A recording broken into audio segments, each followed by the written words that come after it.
বিশ্বজনীন প্রার্থনা সভায় আলোচকরা বলেছেন, জুলাই মাসে ফ্যাসিস্ট সরকার ক্ষমতায় টিকে থাকতে ছাত্র জনতার আন্দোলনের নির্বিচারে গুলি করে প্রায় ২,০০০ মানুষকে হত্যা করেছে। হাজার হাজার মানুষ আহত হয়ে পঙ্গুত্ব বরণ করেছে। বলেন, এরকম হত্যাকাণ্ড কোনো সমাজ গোষ্ঠী সমর্থন করে না। রবিবার রাজধানীর ইঞ্জিনিয়ার ইনস্টিটিউটে ২৮তম বিশ্বজনীন প্রার্থনা সভার আয়োজন করে হাক্কানি আঞ্জুমান বাংলাদেশ। অনুষ্ঠানে বিভিন্ন ধর্মের বিশিষ্টজনরা বক্তব্য দেন। তারা বলেন, প্রার্থনা সভা মানুষের ব্যক্তিজীবন, পারিবারিক, সামাজিক এবং রাষ্ট্রীয় জীবনকে সকল প্রকার অসহিষ্ণুতা, অস্থিরতা, হিংসা, বিদ্বেষ এবং দ্বন্দ্বের মতো অশুভ প্রভাব থেকে মুক্ত করে।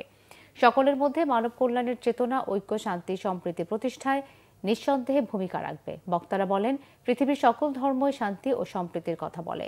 সম্প্রীতি ও সাম্যের গণতান্ত্রিক বাংলাদেশ গড়তে সবাইকে অবদান রাখার আহ্বান জানান বক্তারা। পরে দেশ, জাতি ও সারা বিশ্বের সুখ শান্তি কামনা করে মোনাজাত করা হয়।